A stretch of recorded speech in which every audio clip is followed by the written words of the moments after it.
Seja bem-vindo ao Dizendo Tudo. Veja agora os destaques de hoje. Sindicato dos Rodoviários aponta para nova greve na Grande Ilha de São Luís. 18º dia de buscas, Cauã segue ajudando nas buscas pelos 2 irmãos desaparecidos. Professor é preso no Piauí acusado de assediar 244 alunos no Maranhão. E a retomada das atividades jurisdicionais com solenidade no Tribunal de Justiça. Tudo isso e mais, agora no Dizendo Tudo, que já está no ar.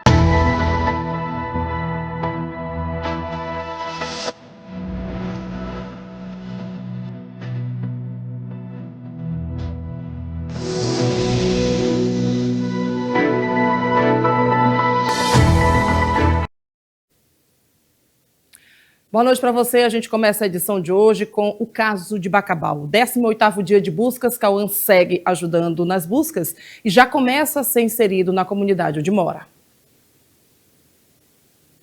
Eu venho informar que nós, do Corpo de Bombeiros, continuaremos com as buscas pelas 2... O menino de 8 anos, primo das 2 crianças desaparecidas em Bacabal, recebeu alta do hospital ontem, após 14 dias internado. As buscas pelos irmãos Agatha Isabelle, de 6 anos, e Alain Michael, de 4, completam 3 semanas sem qualquer pista sobre o paradeiro das crianças. Segundo a Secretaria de Segurança, o menino participou das buscas logo após deixar o hospital com autorização da Justiça. Ele acompanhou policiais, apontou o caminho que percorreu com os primos até a Casa Caída, localizada a 50 metros do Rio Mearim. O menino foi encontrado no dia 7 de janeiro por carroceiros que passavam por uma estrada vicinal no povoado de Bacabal. As buscas estão concentradas no trecho onde cães farejadores detectaram a presença das crianças na região. Militares da Marinha estão usando equipamentos subaquáticos, os SCAN, para fazer varredura em trecho de 3 quilômetros do Rio Mearim. As autoridades restringiram a entrada de pessoas que não fazem parte da força-tarefa da região e na base das equipes de buscas. Pela manhã, o acesso da imprensa também foi limitado. E o Sindicato dos Rodoviários agora aponta uma nova greve na Grande Ilha de São Luís. O Sindicato dos Rodoviários do Maranhão sinalizou para uma nova paralisação dos trabalhadores dos sistemas de transporte coletivo urbano e semiurbano que servem os municípios de São Luís, São José de Ribamar, Passo do Lumiar e Raposa. De acordo com a assessoria da entidade, o prazo das negociações da nova Convenção Coletiva de Trabalho está se encerrando e, caso não haja nenhuma proposta ou acordo por parte do Sindicato das Empresas de Transporte de Passageiros de São Luís, os trabalhadores entendem que a única alternativa será cruzar os braços e paralisar os coletivos que servem a região metropolitana nos próximos dias. Esta semana, o SET notificou a Prefeitura de São Luís, responsável pelo sistema urbano, pelo atraso no pagamento do subsídio do transporte coletivo referente ao mês de dezembro de 2025. A notificação extrajudicial já foi encaminhada ao secretário municipal de Trânsito e Transporte, Maurício Itapari, e ao secretário municipal de Governo, Emílio Carlos Murá. Agora o projeto Te Alui Mulher, da Defensoria Pública do Estado do Maranhão, que vai ser apresentado em Harvard e também no MIT durante a Brasil Conferência.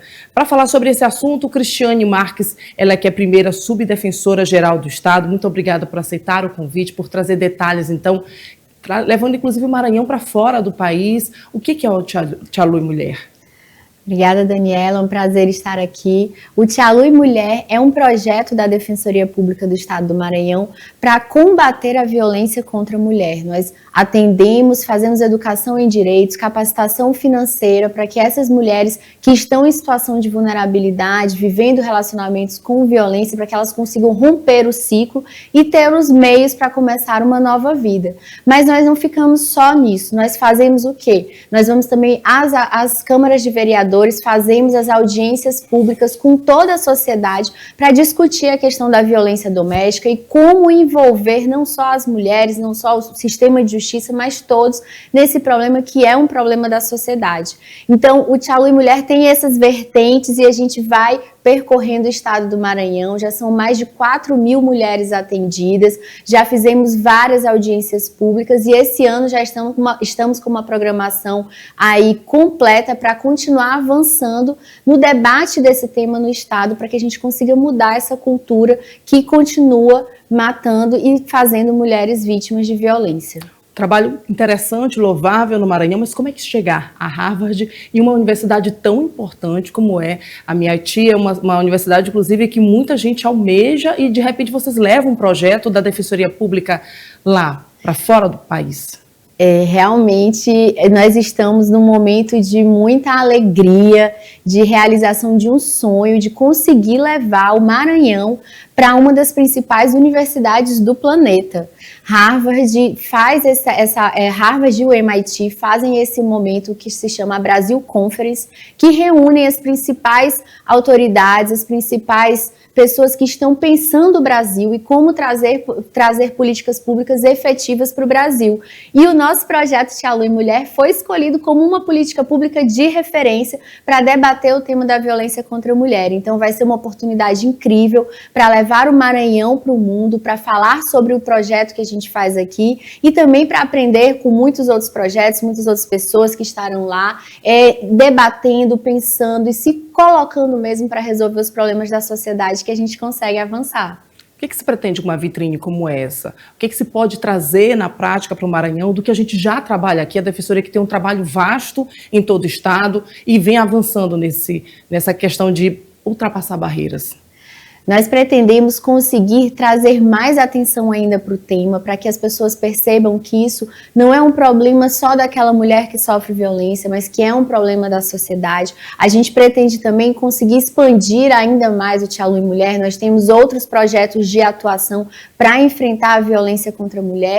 Na Defensoria Pública nós já fazemos esse atendimento não só através do projeto, mas também com os nossos núcleos que fazem o atendimento daquelas mulheres vítimas de violência, através da nossa ferramenta Defensoria Protetiva, onde as mulheres podem solicitar a sua medida protetiva de urgência. Então já são várias formas de atuação e com esse projeto, trazendo os olhos do mundo para o Maranhão, nós pretendemos conseguir ampliar ainda mais, porque a gente faz, mas pode fazer ainda muito mais.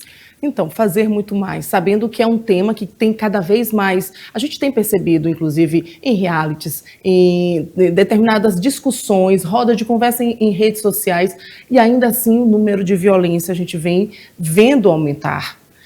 Com mais informação que chega às pessoas que precisam ter essa informação, obviamente, as ocorrências também chegam também, né? Então, como é que se trabalha esse tipo de equilíbrio? Como é que vocês da Defensoria têm trabalhado junto com os órgãos que já existem, por exemplo, a Casa da Mulher Brasileira, que é referência aqui no Maranhão? Exato, é importante você ter falado isso, porque os dados mostraram que a violência contra a mulher, os feminicídios aumentaram no último ano. Então, enquanto as mortes violentas, que são os homicídios, diminuíram em 11%, os feminicídios aumentaram em quase 1%. Isso mostra que a violência contra a mulher ela está na contramão do que vem acontecendo, que é cada vez menos pessoas são assassinadas, mas cada vez mais mulheres são vítimas de feminicídio, que é aquele crime que a mulher é morta ou em decorrência de um relacionamento ou pelo simples fato de ser mulher. Então isso mostra que a gente precisa trabalhar não só com aquelas mulheres que estão sofrendo violência, mas principalmente com a sociedade, com os homens, para que a gente não tenha situações como essas que nós vimos recentemente de realities, de situações que é normalizado a abordagem violenta da mulher, a abordagem desrespeitosa, que não enxerga a mulher como um ser igual de direitos, que pode se autodeterminar. Então, por isso que é importante, sim, a gente pautar, falar sobre isso nos programas, falar sobre isso nos projetos, para que todo mundo entenda e passe a perceber a mulher como ocupando uma posição diferente na sociedade. A senhora acredita que as medidas que a gente tem hoje, essas ferramentas que a gente usa, inclusive as próprias ferramentas que são aplicativos em internet, de celulares, tem ajudado? É o ponto certo? Ou a gente ainda não encontrou a ferramenta ideal, o caminho ideal, então, para tentar chegar a, pelo menos, reduzir, né, o feminicídio? As ferramentas que nós temos hoje são muito boas, sim. Elas salvam vidas. A Lei Maria da Penha é uma lei muito completa, ela é inclusive referência internacional. Temos a Patrulha Maria da Penha aqui no Maranhão, que protege, que salva vidas. As mulheres que estão com medida protetiva de urgência ativa, elas estão protegidas. Via de regra, elas não morrem. O que acontece é que ainda é difícil para as mulheres que estão sofrendo violência pedir ajuda. Então é essa barreira que a gente precisa quebrar, precisa mostrar para a mulher que ela pode sim buscar ajuda, que ela precisa buscar ajuda, mostrar para a sociedade que precisa ajudar para não normalizar a violência contra a mulher. Nós já tivemos aqui em São Luís, a título de exemplo, o caso de uma mulher que estava sendo agredida pelo namorado dentro do carro e as pessoas filmando, mas ninguém foi lá ajudar. Então a gente precisa quebrar essa barreira, que a mulher seja encorajada a pedir ajuda e que a sociedade seja essa força que diga, vá lá, peça ajuda, saia desse relacionamento violento.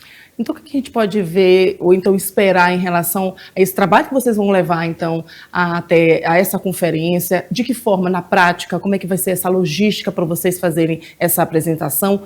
Que medidas vocês vão levar para lá? Como é que vai ser esse trabalho? Esse trabalho ele vai ser apresentado num painel. Foram 4 servidores públicos selecionados de todo o Brasil.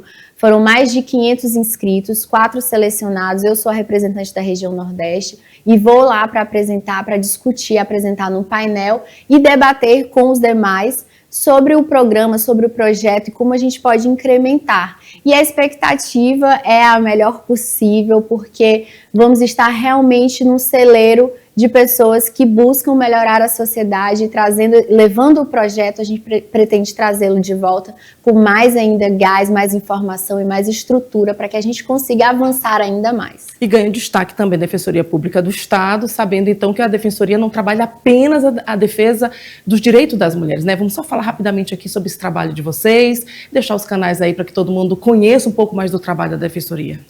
Exato, a gente tem o nosso Núcleo da Mulher aqui em São Luís, na capital, que fica localizado na Casa da Mulher Brasileira, mas em todos os interiores onde há núcleo da Defensoria Pública, nós temos essa atuação na proteção da mulher vítima de violência doméstica. Temos também no nosso site a ferramenta Defensoria Protetiva, que a mulher pode acionar de onde estiver, pelo celular, fazer o relato até por áudio sobre a violência que ela está sofrendo e fazer o pedido de atendimento. Além disso, nós temos também não só o atendimento jurídico, mas temos serviço de psicólogo, de assistente social e fazemos rodas semanais de conversa para que essas mulheres vejam que não são só elas que passam por isso e isso encoraja que elas realmente rompam esse ciclo e comecem uma nova vida. Doutora, muito obrigada pela entrevista, pelos esclarecimentos. Eu que agradeço o convite. Muito obrigada. A gente faz um intervalo, daqui a pouco a gente está de volta aqui com Dizendo Tudo, tem a retomada do Poder Judiciário, hoje com uma solenidade, com presença de governador e muito mais. Tem também a prisão de um professor acusado de assediar 240 alunos aqui no Maranhão. São 6h18, a gente volta já já.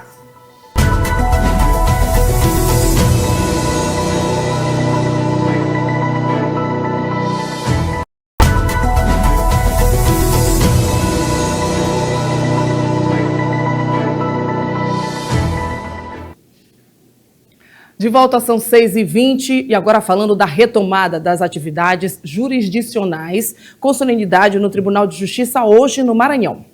Uma sessão especial realizada na sede do Tribunal de Justiça marcou o início dos trabalhos do Poder Judiciário maranhense em 2026. Com isso, voltam a correr normalmente a contagem dos prazos processuais, a realização de audiências e as sessões de julgamento nos órgãos judiciais.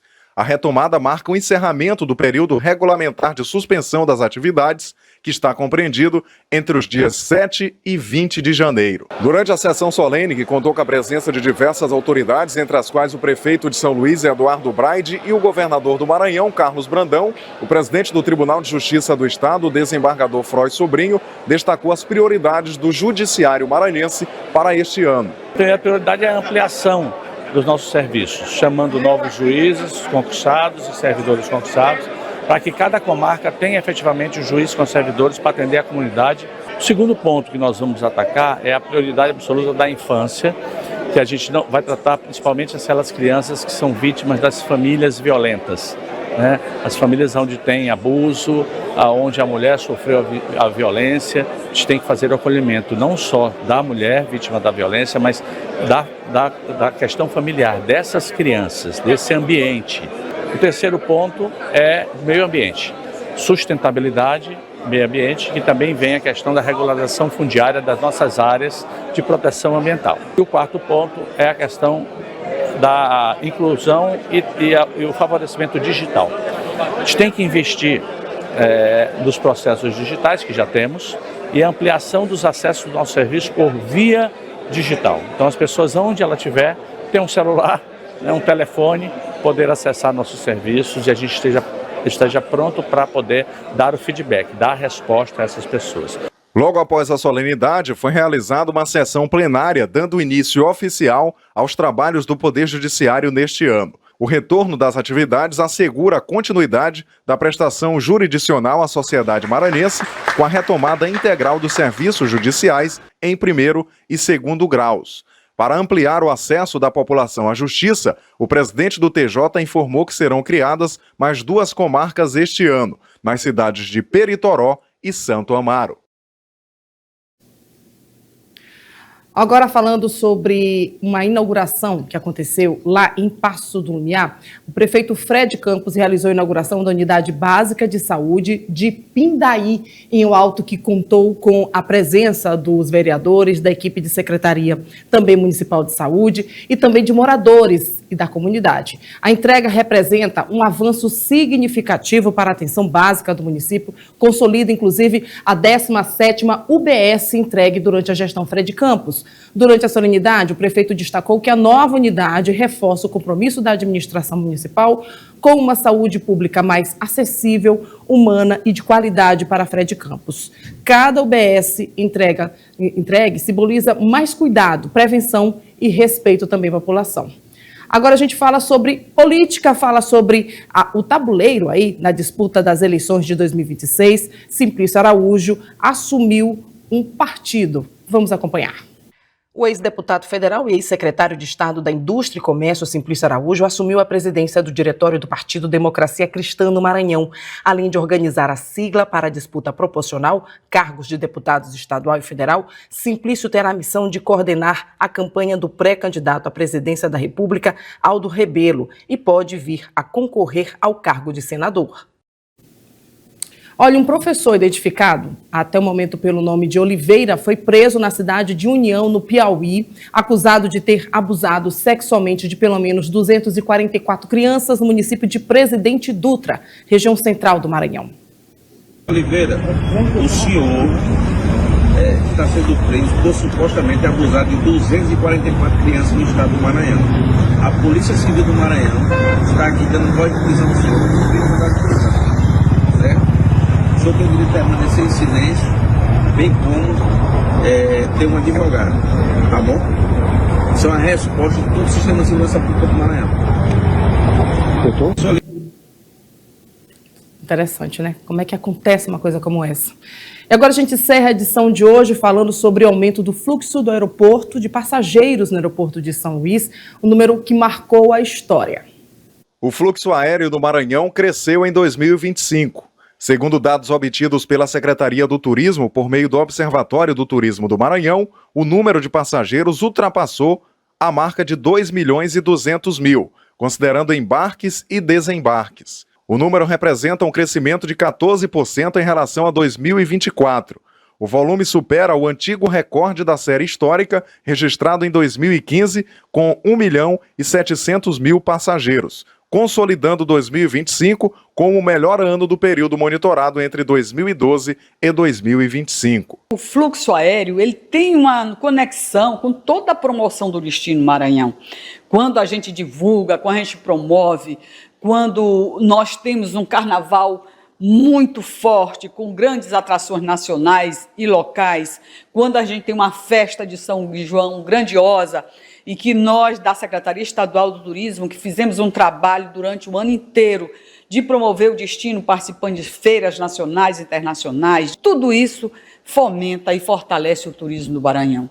E eu quero dizer que quando você fortalece o turismo, quando você traz um grande fluxo, automaticamente você melhora a qualidade de vida da população. Somente no mês de dezembro, o Maranhão registrou mais de 194.000 passageiros entre embarques e desembarques. Esse é o terceiro melhor resultado mensal de crescimento na comparação com dezembro de 2024. Quando analisado o fluxo total, considerando embarques e desembarques, São Luís registrou mais de 1.850.000 passageiros em 2025, superando em 16% o resultado de 2024. Esse volume representa o maior da série histórica do aeroporto, reforçando o papel da capital maranhense como principal porta de entrada do turismo do estado.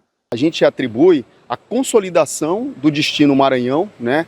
E junto com essa consolidação do destino Maranhão, o aeroporto de São Luís também se consolida como um importante meio para que esse desenvolvimento ele aconteça, né?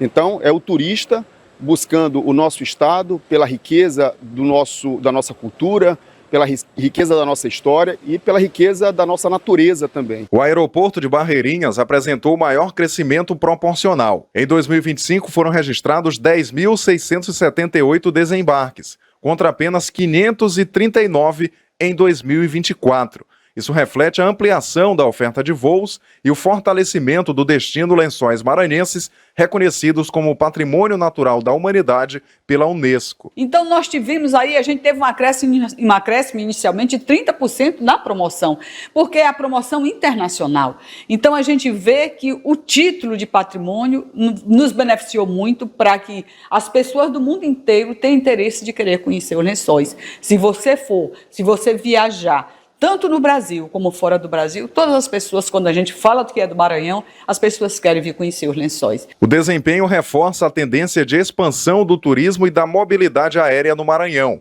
sustentada pelo aumento da oferta de voos, pela diversificação de destinos e pelo fortalecimento da imagem do Maranhão no cenário nacional. E assim a gente encerra o Dizendo Tudo de hoje. Amanhã nossa programação está de volta. Meio-dia tem Érica Paley comandando o Papo Aberto. A gente está de volta às 18 horas com as principais informações do dia. Fica agora com as notícias nacionais e internacionais. Boa noite para você e até amanhã. Tchau.